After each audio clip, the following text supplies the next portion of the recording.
what's up, guys? Coach Mac, playfastfootball.blogspot.com. Today we're going to do a little blog on zone blitzing and kind of the evolution and the history of zone blitzing, starting with some old school football and where zone blitzing kind of came about and came from, and then leading up to the common 3 under 3 deep zone blitzes, 4 under 2 deep zone blitzes, and then I really want to get into some 2 under 3 deep zone blitzes, which is starting to become one of the hotter trends that a lot of people are starting to use. You're starting to see some college teams and a lot of high school teams using it. This is my first blog I'm ever shooting as an unemployed football coach. I was just fired this past Thursday, at my new job that I've been at for 2 years. Was basically told that they would like to go in a different direction.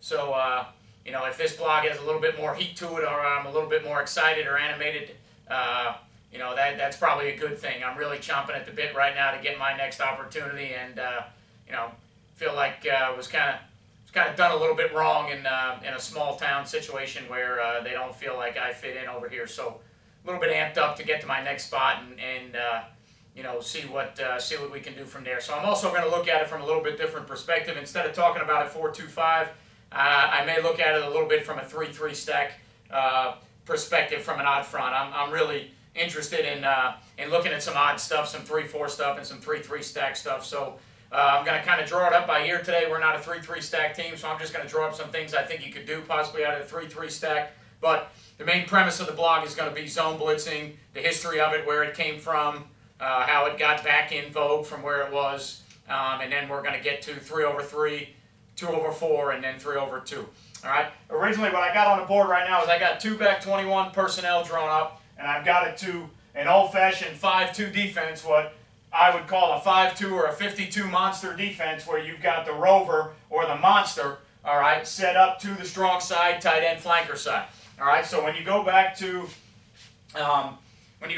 the older days of playing football, and I know everything wasn't necessarily pro. I know there was wishbone, and I know that there was a lot of different things. If you really want to go back, football started with single wing, and you can go back that far. But I'm talking about kind of the evolution of voided zone principles, and you know, the growth of zone blitzing and 3-4 defenses, and so I'm going to start here with a 5-2 monster defense against a 21 personnel formation. All right, so originally back in the day, when you played a 5-2 defense, the 5 guys up front, all right, remember when you talk defensive structure, you're talking about the personnel on the field, not necessarily the fronts, well, not necessarily the schematics or the shades of the fronts. You're talking personnel.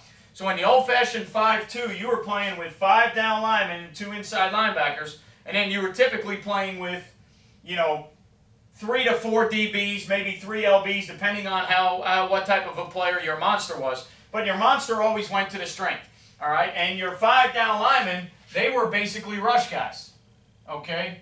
So you had a nose and 2 tackles, all right, and 2 defensive ends, and then you had a Mike and a Will and a Rover, and your 5 down guys were basically rush guys, all right? And then, you know, your Will was a hook to curl dropper, and your Mike was a hook to curl dropper, and your Rover was a curl to flat dropper, and then you had a lot of thirds principles behind it. Now, that's not to say that there weren't other coverages played. That's not to say that there wasn't man or man-free played. What I'm going to do is I'm going to get into the evolution of a voided zone, and how a voided zone theory back then used to be the norm, and then all of a sudden it turned into this zone blitz, fire zone theory. All right, and then it evolved from there and got more and more intricate from there. But when you go back, you know, maybe 30, 40 years ago, there were a lot of teams playing 50 defenses that rushed all 5, and they voided out a zone underneath, okay? Because normally when you talk about underneath zones, okay, one of the things that you got to look at, all right, is normally you are going to talk about, all right, having an area that is the flat, all right, an area that is the curl, an area that is the hook. And then on the other side, you have an area that is the hook, all right, an area that is the curl, and an area that is the flat. In your underneath coverage structures, those are normally 6 parts of the field that you have to understand, that you have to take care of, right? So, in generic speaking, 4 under 3 deep concepts, okay? In generic speaking, 4 under 3 deep concepts, all right? Just ignore the front for right now. I'm just going to draw 4 underneath guys, all right? Just ignore the front. I'll get back to that in a minute, all right? If you had strong safety, Mike, Will, and let's say a rush linebacker, all right? And you had just general 3 deep concepts, all right? Not talking rip, Liz match, not talking Saban defense. We're talking country cover 3, okay? This defender would be what you called a curl flat defender. This defender would be what you called a hook curl defender. This defender would be what you would call a hook curl defender, and this defender would be what you would call a curl flat defender, right? So all those zones that I just talked about are going to get accounted for, all right? And what you're going to do is you're going to take each guy is going to be responsible kind of for those 2 zones. So you're going to have a curl to flat player, a hook to curl player, a hook to curl player, and a curl to flat player, okay? Now, in the old school, they were playing voided zone theories, all right, when they were playing the 52 with the guy that was the monster here, all right, and then for argument's sake, let's just say this is a buck linebacker and a Will. They were playing voided out concepts, all right, because they were basically playing with a hook to curl defender, a hook to curl defender, and a curl flat defender, all right? So they were voiding out the weak side flat. Well, let's talk about a couple reasons why they voided out the weak side flat. Number one, 30, 40 years ago, it was more option in vogue, less forward passes, less down the field passing, okay? And most of the time you were dealing with single width.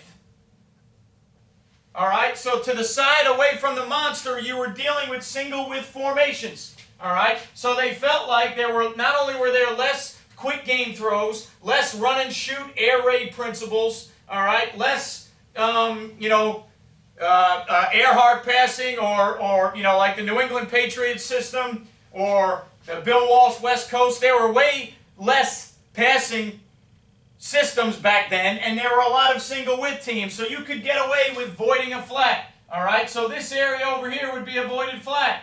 All right, and then they could bring the corner up and do some different things, but they basically said we're going to void this flat, all right, because the ball doesn't get thrown there a bunch.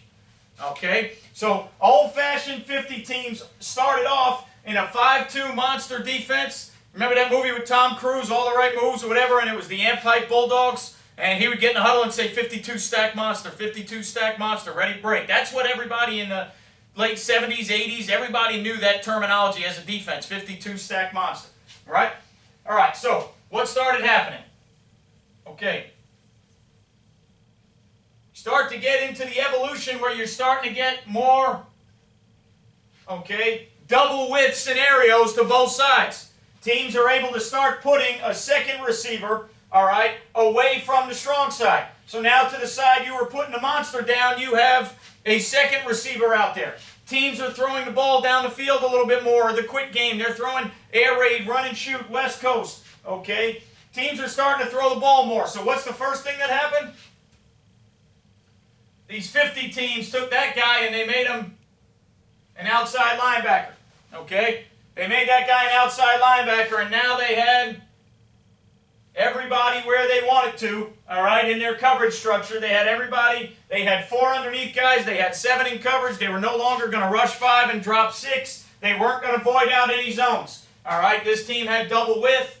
For vertical passing or forward passing became more and more in vogue with teams using the forward pass and getting to a point where several teams only use the forward pass as their option, as their offense. Again, as you get into run and shoot and you get into more West Coast things where teams are throwing the ball 40, 50 times a game, right? So now they went to, all right, the old 50 teams went to more 3-4 defenses. So the 5-2 went to more 3-4, all right? So now we started playing with 3 defensive linemen, 4 linebackers, because now those 4 linebackers can do more things in coverage, okay? So now you'd replace the monster with a strong safety, all right? And now you would have a Sam and a strong safety, and you'd have a rush and a you know, whatever. This could be anything you want. This could be Mike and Jack. It could be whatever you want. This could be Mike, Will, and this guy over here could be Jack, Really doesn't matter. The bottom line is they went to 3 defensive linemen, okay, and they went to 4 linebackers.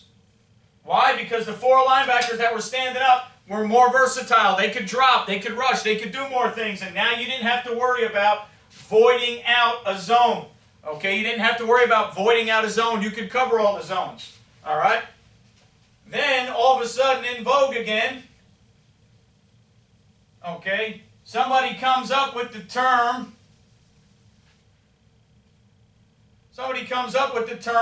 zone blitzes or fire zone blitzes, right? Okay? And in its simplest term, what does a zone blitz mean?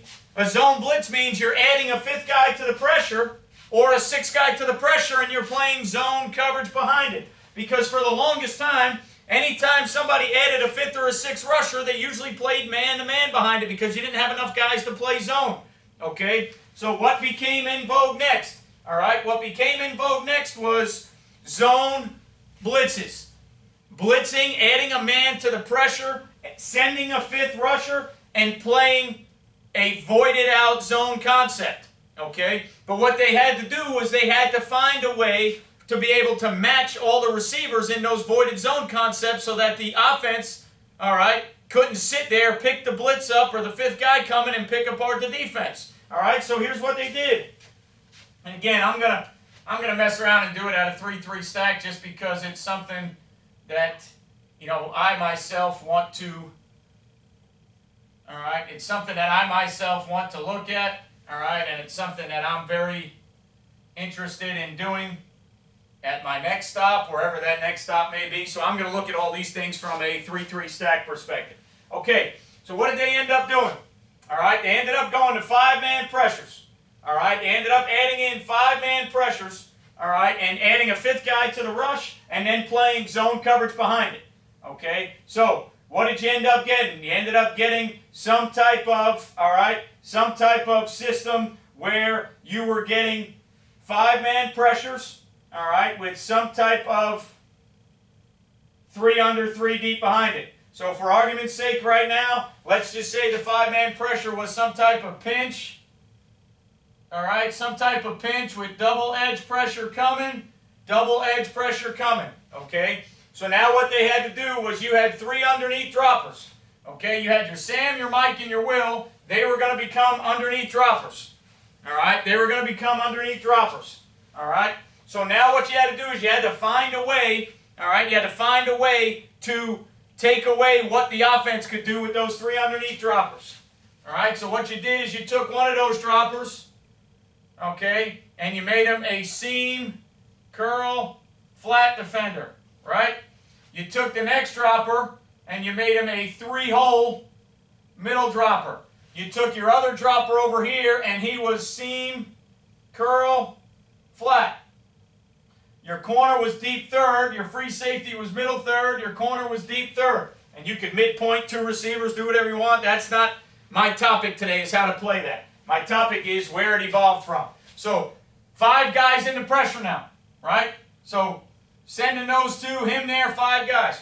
Now really when you get back to it, that's the 5-2 original defense from 30, 40 years ago. They're sending 5 and voiding out zones, okay? But what they've done now is they've added the seam curl flat defenders, all right, the seam curl flat defenders and the 3-hole dropper so that now they can match up a little bit better in the underneath part of the zone coverage when they send an extra guy, because remember, we have a zone voided out.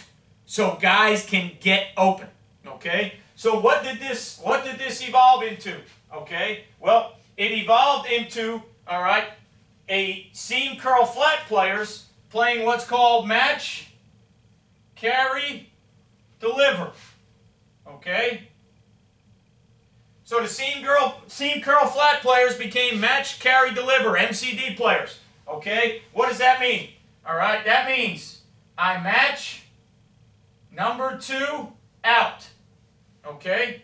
I carry number 2 vert. I deliver number 2 inside, okay? So now what you got is you got a voided zone concept that's almost going to turn into a man-free concept to get a little bit tighter coverage and not just say, hey, you drop seam curl, sit in that seam curl, rally on the ball. Because originally, that's what a lot of guys were doing. Those three underneath guys were, hey, take away the seam of number 2, sit in a seam curl, rally to the ball. Seam curl, rally to the ball. Well, then all these spread teams started coming out and throwing the bubble screens, the quick screens, and now screens. All right? They started running, vertical 5-yard out to number 2. People were too good throwing the ball, and the number 2 receiver was too good. You had to get tighter coverage. You couldn't just sit back and say, hey, we're gonna spot drop 3 under 3 deep, seam curl, middle hole, all right, hook defender, and we're gonna play football. You couldn't play better passing teams that way, so you had to find a way to get these guys to get tighter coverage. What was that? Match, carry, deliver. So the seam curl flat player, he matches anything number 2 does out, he matches it, becomes man-to-man. Anything number 2 tries to do vertical, he carries it for 12 or 15 yards to the free safety. Normally he's going to do that probably from an outside in position because his help is on the inside. So if he carries it from the outside in, he's going to make the quarterback throw the ball inside where the free safety's help is. Okay? And then he's going to deliver a number 2 in route to the middle hole player. So what he's going to do is he's going to deliver number 2 in until he gets a number 3 coming out or a backside crosser, until he gets a new number 3, all right, coming back to him, all right, which for him now would become his new number 2, all right. So again, what I'm talking about is right now the back in the backfield is number 3.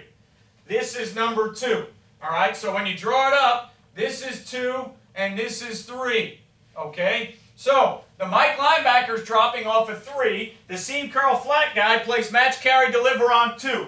All right. So if 2 were to run an inside route and 3 were to run an outside route, okay, your seam curl flat player is going to carry. He's going to match. I'm sorry. He is going to deliver the route of number 2.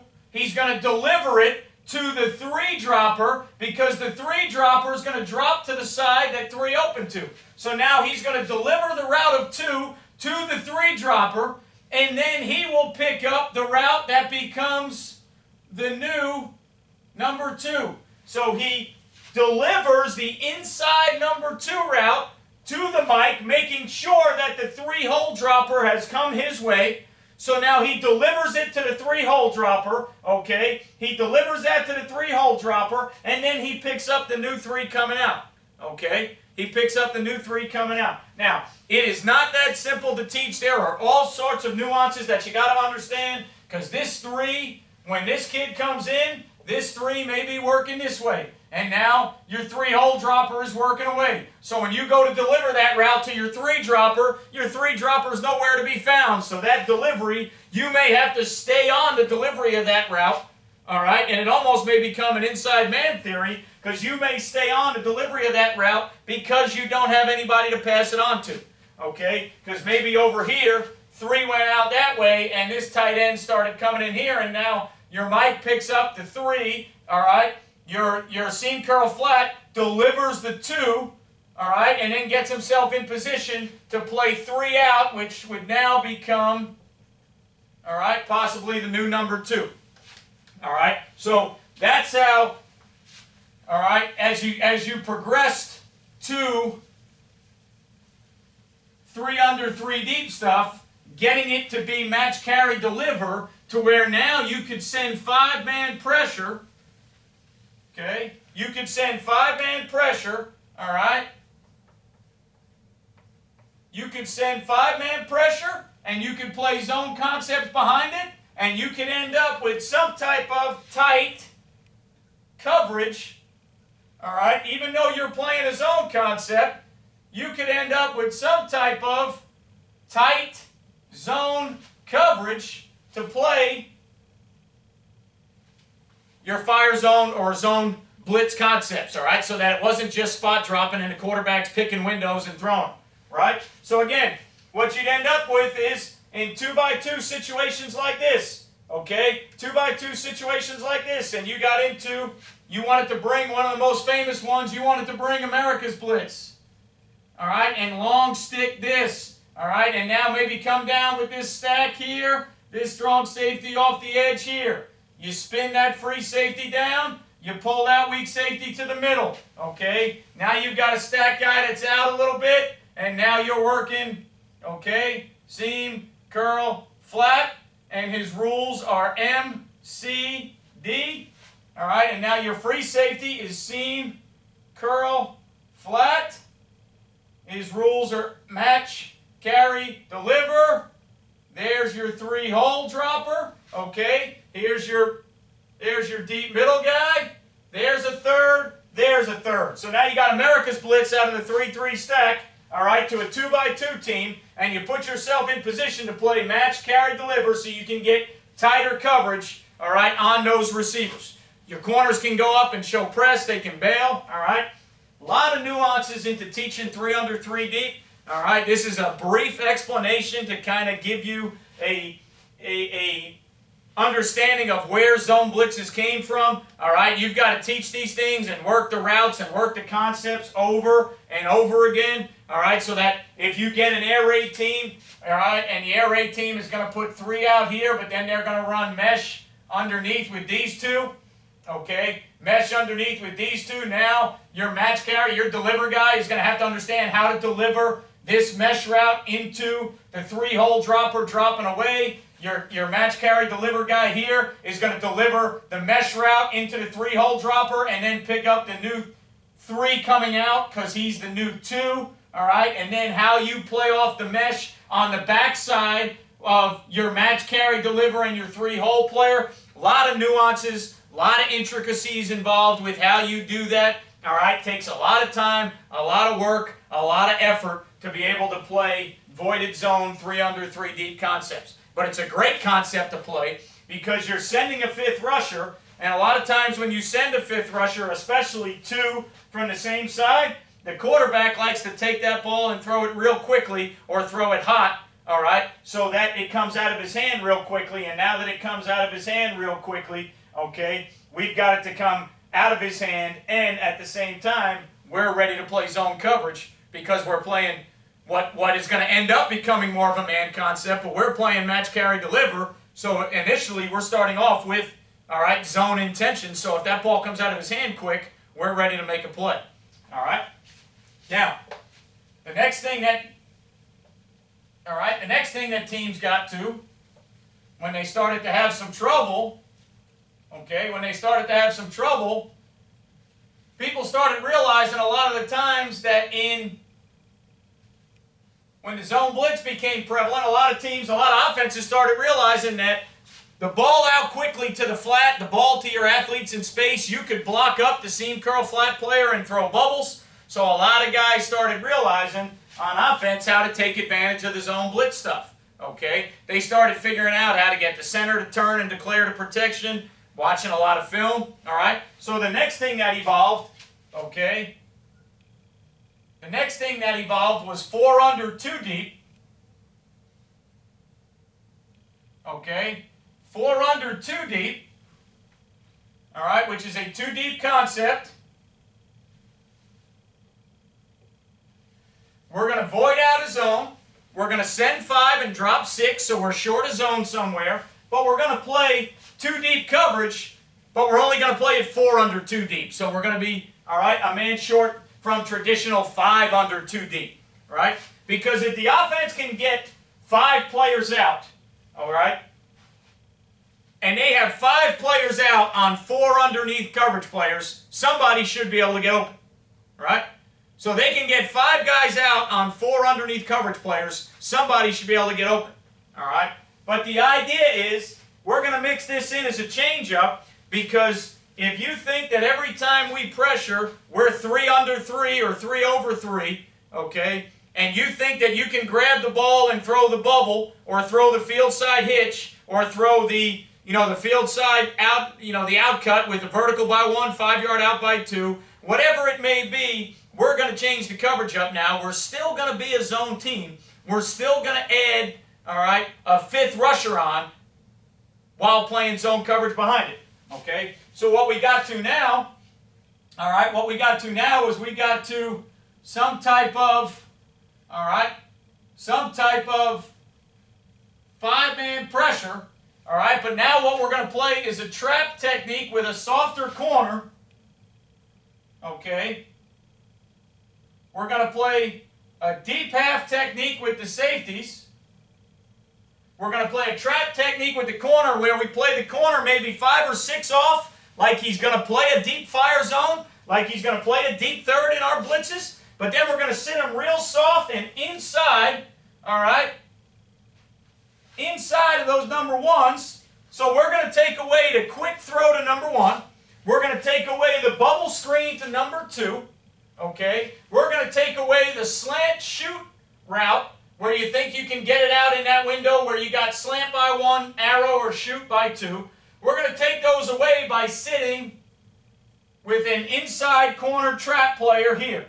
So now if you want to go 2 to the bubble, boom, he's triggering right now. If you want to go 5-step pitch, he's sitting on it right now. If you want to go slant arrow, the arrow comes right back to the corner playing trap. All right, we have 2 guys playing deep half, and then what you have, all right, is you have what's called vertical hook players. Okay? Yeah, vertical hook players. So these guys essentially, all right, in high school for us, I try and keep it as easy as I can and tell them, hey, look, stay inside the vertical routes of number 2. If number 2 goes out, look for 1 coming in. Okay? If number 3 gets out, we want to stay inside of 2 until 3 takes us out. Take away to throw to 2. Your corner that's a trap player's got to be able to help you on 3 to the flat.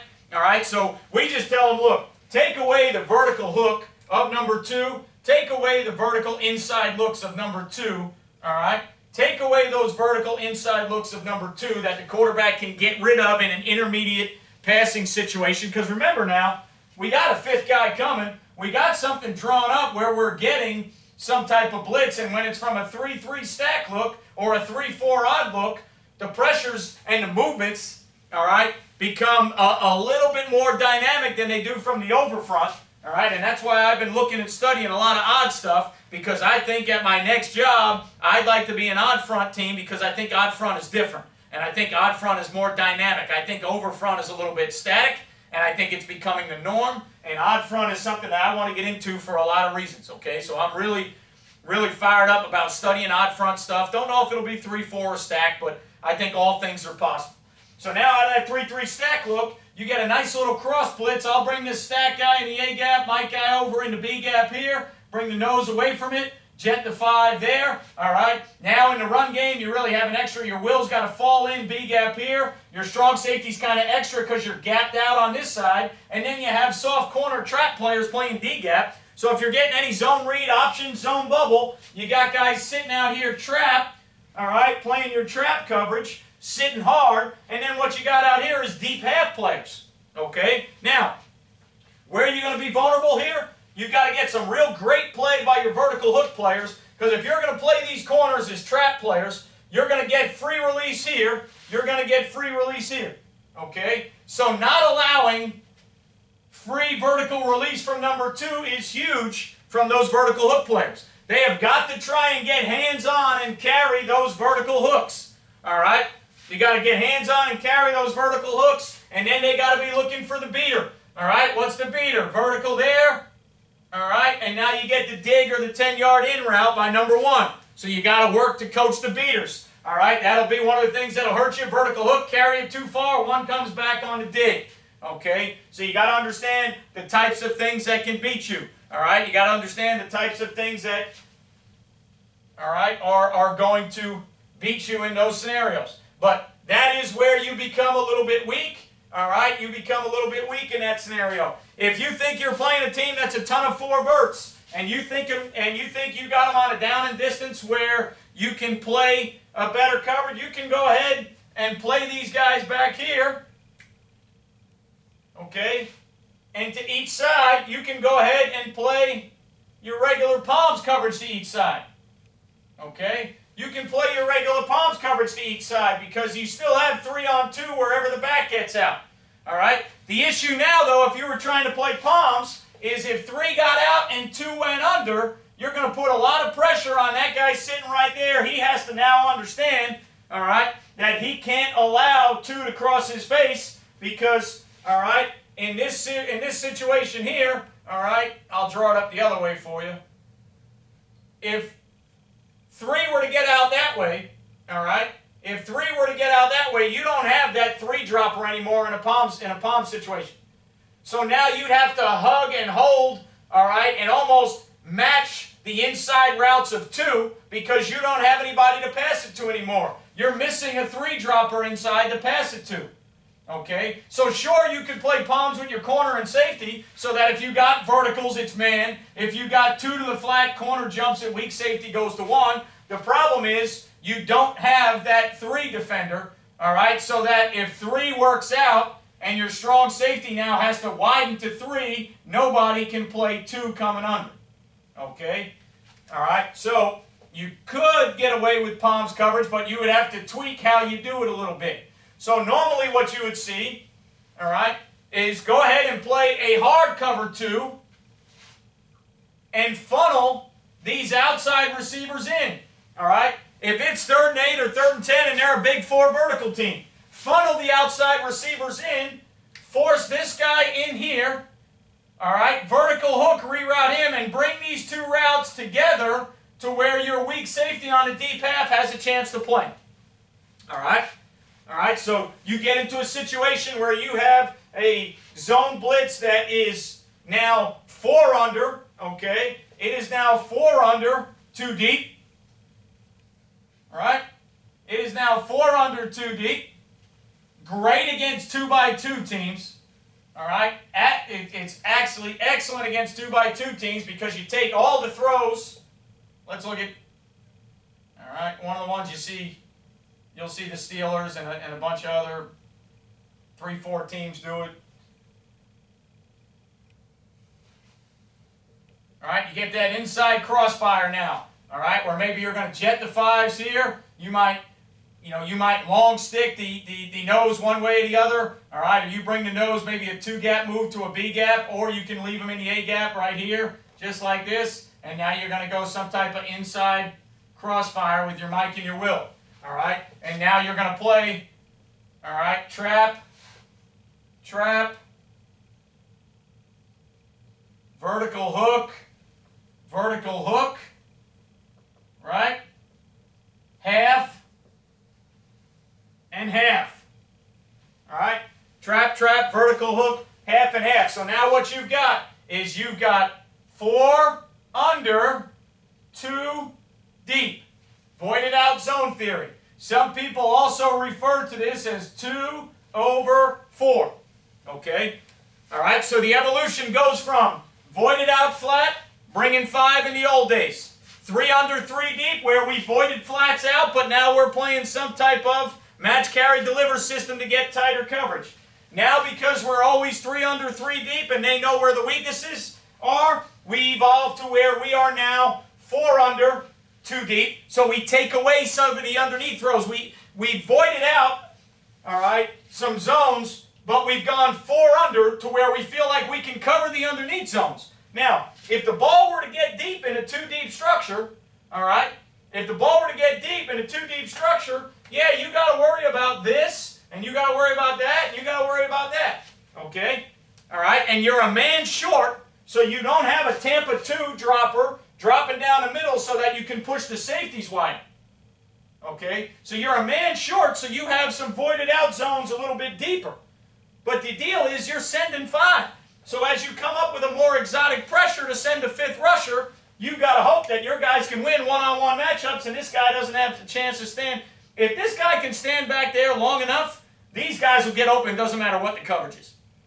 So the idea is we're playing the zone coverage to take away the underneath short throws, take away the quick hot throws, be solid in the run game, okay, and make the ball get out of this guy's hand quick, all right? Make it get out of his hand quick. Okay, so now, where did that evolve to? Okay, where that evolved to was something even more dramatic, something even more, okay, exotic, all right? That then evolved, and a lot of people couldn't believe it. All right, a lot of people couldn't believe it when they saw it, but that evolved, and I actually questioned it when I first saw it too, but that evolved into what guys are now running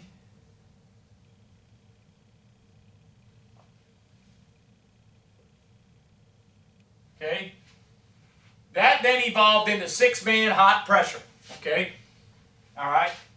Most of the time, anytime you talk to somebody talking about six-man pressure, your common response on the back end is going to be 0 man-to-man with no help, or 1 free, where you're playing man-to-man with a free post player, all right, and you're stealing or you are peeling, all right, off of the back with your edge rushers to where you're bringing pressure, your edge rushers are rushing, all right, you got 6 guys coming. If the back gets out, the outside guy peels with them, all right. If the back releases inside, then one of the inside blitzers fits him up for a screen draw or anything else.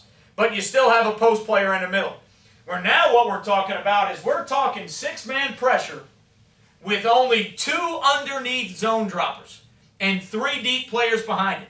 So now in theory you're talking about a whole bunch of voided out zones, okay? A whole bunch of voided out zones. All right, so let's just say for argument's sake we were going to go there, okay, there, all right, and we were going to go, let's say we're going to go long stick there, Mike B, Sam off the edge, C there, okay? So what we've got here is we've got a 6-man pressure, right? We've got a 6-man pressure, and that 6-man pressure, okay, that 6-man pressure is gapped out, C gap to C gap. And what I mean by that is, in this 10 personnel setting, 2 by 2, all right, on the inside, I've got A gap, B gap, C gap edge. I've got long stick A gap, B gap, C gap edge. So I'm gapped out as far as one back runs are concerned. If every guy wins in their gap, we can create a flat wall. All right, there's no open gaps. All right. Now what I'm going to do is I'm going to take this strong safety and make him a hot player. I'm going to take this weak safety and make him a hot player. And then I'm going to play some type of probably bail. All right. I'm going to show press and I'm going to play bail third. I'm going to show press and I'm going to play bail third. I'm going to show my normal palms or quarters here and I'm going to spin middle third. Okay. Now, these hot droppers, okay, these are going to be guys that are going to line up inside the number 2 receiver. Okay. You can spin them down like from here. I'll show you. Here's your weak safety playing a palms look, and then he's going to spin down to be the hot guy. At the end of the day, here's what you want. Okay.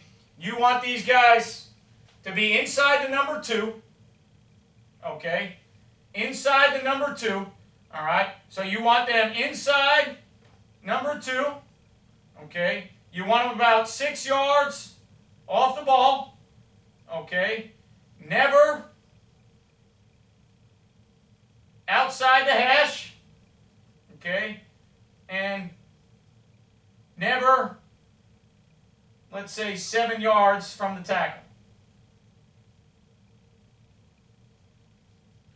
Now, like anything else, there will be some adjustments. I think in 3 by 1 you have to make some adjustments because your hot dropper has to get out inside of number 2. All right, there are some things that you're going to have to make adjustments to, but for your standard operating procedure, your hot droppers are inside of 2. They're 6 yards off the ball, never outside the hash, and try to never get them 7 yards, all right, from the offensive tackle. Why? Because they're going to be fall-in, force-fold players.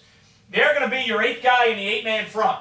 They're going to be your D-gap defenders. But then they're also going to fold to the inside on any runs. Now, why is it going to be easy for them to do that? All right, because they're going to play with zone eyes. And even more so than zone eyes, they are going to play with eyes, okay? They are going to play off of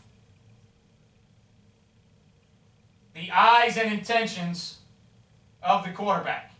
Now, all right, if you're like us and you like to teach pattern read, pattern match concepts, the number one thing you got to get your DBs to understand is stop staring at the quarterback in the backfield.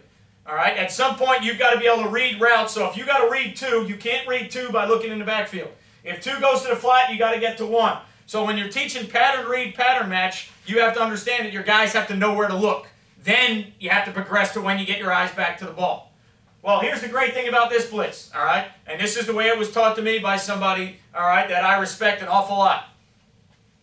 Your guys want to look in the backfield anyways, all right? Why not have a heavy pressure that allows them to look in the backfield?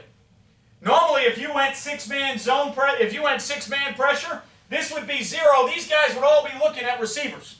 So that if they ran some type of quarterback run, or if that running back broke contain, or if they ran speed option, and you didn't get a guy on the ground, the guys that are playing man might be off chasing four verticals, all right? They turn their back to chase a four vertical, and the ball's being run right at them. So now when you go six-man hot pressure, okay, you do it with guys who play with their eyes on the intentions of the quarterback. We even let the corners and the free safety stare at the quarterback, all right? Because you got to remember, we are sending six guys, right? So this quarterback is going to see nothing but an all-out blitz coming. So the first thing the quarterbacks are going to be taught on these all-out blitzes is to get the ball out of your hand. Get it to your checkdowns, hots, side adjustments. Get it out of your hand, right? In order for them to get the back out, that would put five guys into the route, correct? Five guys in the route. Five in the route. Quarterback makes six. They have 5 O-linemen to protect. We are bringing six. If we bring 6 on 5, somebody has to get home to the quarterback. So now if they want to get the back out into a route, and you're going to say, well, shoot, they got numbers. We're voided out in the zone. If they get a back out, they can go just a simple flare, stalk it up. You know, yeah, there's a lot of things the offense can do in this situation. All right? But you got to remember, you're going to get a guy home. If they release 5, you're going to get a guy home, all right, because it's 6 on 5. If they leave the back in, okay, if they leave the back in, all right, now we have nothing but 6 on 6, right? So you're going to say, all right, if the back stays in, it's 6 on 6, all right, 6 on 6, so the quarterback's going to have a little more time. Well, anytime on defense you can create 6 one-on-one matchups, somebody's got to win, because if you have 6 one-on-one matchups up front in the pass game and you don't win, you could play any coverage you want anyway, strike the band up, because that other team's going to be playing their band all night long. All right, so if you give any defensive coordinator 6 one-on-one matchups that he can win, and he doesn't feel like he's going to win any of them, I don't care what coverage you play behind it, the other band's going to be playing for a long time. So if they keep a back in, okay, if they keep a back in, now we get 6 on 6, one-on-one, 6 one-on-one scenarios. So now we got to win in those one-on-one scenarios. If the back stays in, now they can only get their 4 receivers out, right? So now that they can only get their 4 receivers out, we've got 5 guys in coverage playing with zone eyes. We feel like we have a chance to defend. All right? We feel like we have a chance to defend. Now, these 2 underneath hot guys, all they're going to do is bounce their feet and stare at the intentions of the quarterback. Okay? I'm looking for 1-step, quick shoulder pull. I'm looking to see if he continues on 3-step or 5-step. All right? If that quarterback takes the ball from the shotgun and he 1-step raises and pulls, those guys are going to bounce. Okay? Starting to bounce. 1-step he pulls in that direction. I am going to turn and run. All right? And find the first receiver in that direction, which is normally the number 2, depending on the formation. Okay? Number 2, depending on the formation. Okay? If I'm the backside guy, all right, I'm going to bounce. That quarterback raises up real quick and turns that way. Okay? I'm going to melt a little bit. Front hand comes off the ball. I'm going to turn and sprint. Okay? So you've got 2 different ways that you can do it.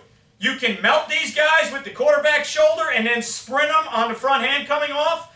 I know guys that when the quarterback pulls the ball to his ear and looks, they will sprint the way he's looking, and they will say there's no way he has a chance to come back.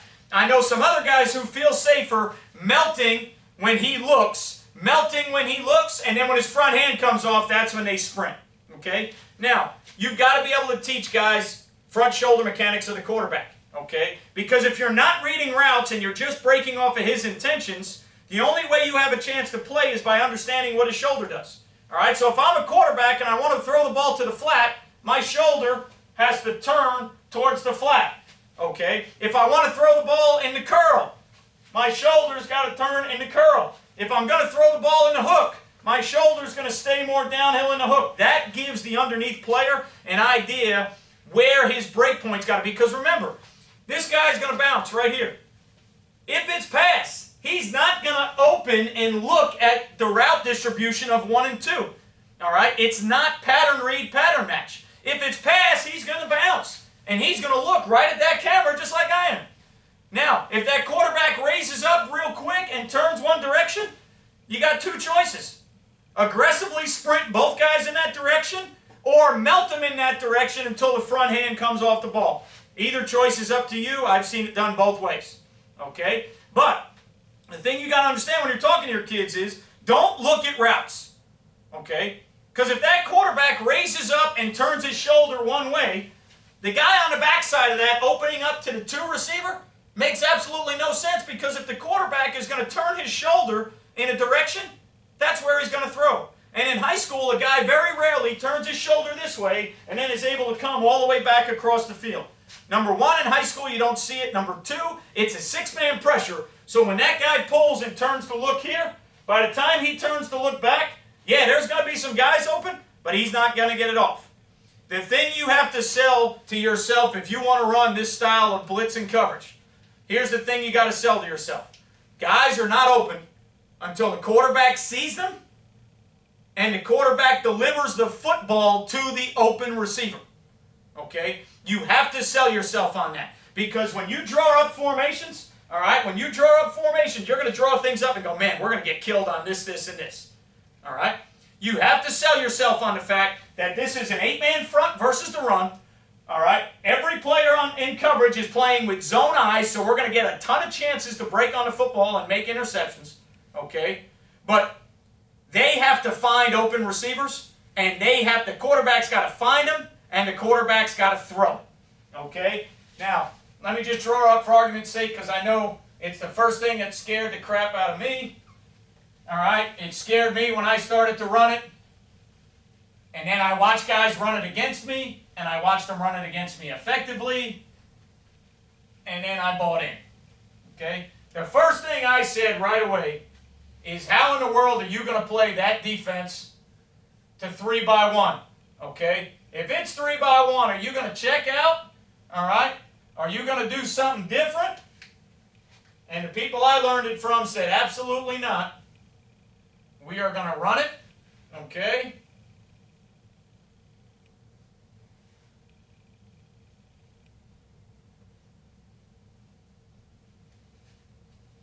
They said, absolutely not. We are going to run it, okay? And when we run it, we're going to take our chances, okay? So let's just say, for argument's sake, now again, here's what I want to show you. That's the beauty of something like this. The tracks or the paths or the blitzes are endless, okay? So let's say on this one now, all right? Let's say on this one now, I want to come, okay, and I want to come with a heavy overload from one side, all right? So I want to come, all right, with a real heavy overload from one side. So let's just get a little bit fancy with the front and reduce it down to there. All right. I want to come with a heavy overload from one side. So I want to go 2 gap here. I want to go 2 gap here. I want to go Mike there, Sam there, strong safety off the edge there. Okay. In order for me to do that, I'm going to have to spin this free safety down to be hot. Okay. I'm going to have to spin this weak safety. Okay, I'm going to have to spin that weak safety there, all right, in order to make, all right, this corner third. All right, this weak safety is going to go to the middle. All right, you're going to have your third here. You're going to have your third here. Now, this is going to be your hot player, and then this is going to be your hot player, right? Okay, so make it easier for you guys. Let me just kind of get this strong safety somewhere up here going so you can see the picture easier, all right? Free safety is going to have to be somewhere between 2 and 3, all right, because we have to have him inside that number 2 receiver, okay? First thing I said right away with this blitz, bubble screen, I'm dead. I'm inside of 2. They're going to throw the bubble out there. They're going to block down here. They're going to have block the corner, block the free safety, bubble screen, I'm dead. All right? Guys that taught it to me said, Coach, you have to understand that you got to be able to live in that world. The offense has to call the bubble screen. They've got to throw it, catch it, block it. All right? You've got to make them do that. And I said, okay, I'm not really sure if I'm comfortable with that, but I'll take your word for it. You've got to make them see that. You've got to make them do it. You've got to be able to disguise your blitzes. Got to know down and distance. You got to know tendencies. Okay? So, what's going to happen now is, this is your hot player, okay, here. This is your hot player here. All right? So, again, what you got to understand is you're going to start up here with the corner pressed. You're going to start up here with the corner pressed. You're going to give the illusion of some type of six-man man pressure, and then you're going to get out into some type of 2 under, 3 deep zone pressure. Now, again, what you got to understand is the hot players are going to break off the intentions of the quarterback. So that backside guy, all right, the first thing you're going to look at is you're going to say, well, shoot, if they were to go vertical here, bubble here, stick or slant here, who the hell's going to play number 3? Well, you got to understand, if they're going to throw that theory, the quarterback has to punch, step, and look at that theory. So now that backside will linebacker that's away from the 3-by-1, okay, that backside player that's away from the 3-by-1, especially if he's into the boundary, he could be sitting right on the hash. He bounces his feet, quarterback looks to the trips, I'm gone. Here comes that number 3 running hot, thinking that he's got an easy throw, and that 3 running hot runs right back into the will linebacker. Because remember, all right, the will linebacker's not checking for routes. The will linebacker's not checking for open and hook to curl. He's playing off of this camera. So I bounce my feet, the camera turns, I turn and run. So now when that 3 comes, that will linebacker is gone right now. All right? So that's how you get, if that quarterback were to look to the trip side, you're going to get the free safety out, you're going to get the will out. Now, what I like to do to 3-by-1 when it's 6-man pressure is I like my deep middle player, okay? I like my deep middle player to play tighter when it's 3-by-1 so that he can also help me if 3 does get the vertical or the quick route. Because again, if I'm sending 6, okay, I'm expecting quick throws, right? So if it's 3-by-1, I'm going to take this free weak safety that's deep middle, and I'm going to let him know, hey, 3-by-1 hot pressure, I need you to play at 8 yards, not 10 or 11. I need you to play at 7 or 8 and get down here a little bit tighter, and I need you to read off the quarterback. If he pulls that thing quick, I need you to get ready to play 3 right now. Okay? That's one of the ways you can also help defend, all right, that inside throw by number 3. Now, think about this. We just talked about 3 under 3 deep. We talked about 4 under 2 deep. And then we just talked about 6-man pressure, 2 under 3 deep, right? Now, add to that any pressures that might be man, and now you got yourself in a scenario where you've got all kind of pressures coming, and that quarterback's got to figure out 3 under 3, 4 under 2, 2 under 3, man free, 0. So now what you're doing is you're giving that quarterback all kinds of different looks and all kinds of different scenarios with all your different blitz tracks coming, okay? And you can get as crazy as you want, all right? When it's the 3-3 or the 3-4 and it's odd, all right, that's the greatest thing about it. And this is what I love about the system. If you're sitting with these 6 guys in the box, and you're sitting with a strong safety, free safety, weak safety here, okay, you can get as exotic as you want, all right? You can bring 3rd level guys. You can bring, all right, you can bring an end thick here with a Sam off the edge, all right, with the nose going away, the Mike in the A, with the free safety going right now down in the B, with the strong safety as the hot, all right, with the will as the hot into the boundary, okay, with the weak safety spinning to the middle. You could have a 3rd level blitzer coming where now you're going thick bull, edge, all right, A-gap spark here, A-gap here, down from the 3rd level, B-gap there, edge, edge, open B-gap for your hot player into the boundary to fall into, all right? When you talk odd fronts to me, I think the movement of the odd front, is the intriguing thing. I think there's 8 million blitz tracks in the odd front, and I think odd fronts freak out offensive coordinators. Any clinic you go to, you do yourself a study right now. You go to a clinic and watch an offensive guy. He draws a play up on the board. I am willing to bet you. I'm not going to bet you a paycheck because I've run out of paychecks because I got fired, but I'm willing to bet you, all right, I'll bet you a Coke or a bag of Red Man Golden Blend that if you draw up, go to a clinic, a guy is going to sit there and draw an offensive play against an over 4-2-5 front or a 4-3 defense. Okay? Mark it down. Next clinic you go to, next YouTube video you watch my offensive YouTube videos. They're always done against even over fronts. Okay? So hopefully this will help you a little bit with the evolution of zone blitzing. Started off with voided zones, got into 3 under 3 deep, 4 under 2 deep, 2 under 3 deep. All right, mix in man pressure from there. I think you got yourself a great pressure package. All right, hope to see you next time on our next video. All right, hope to see maybe some of you guys out at clinics, and who knows, I may be coaching at, against you somewhere down the road. Wherever my next stop is, there'll be blogs going on all the time. Remember, got to play fast.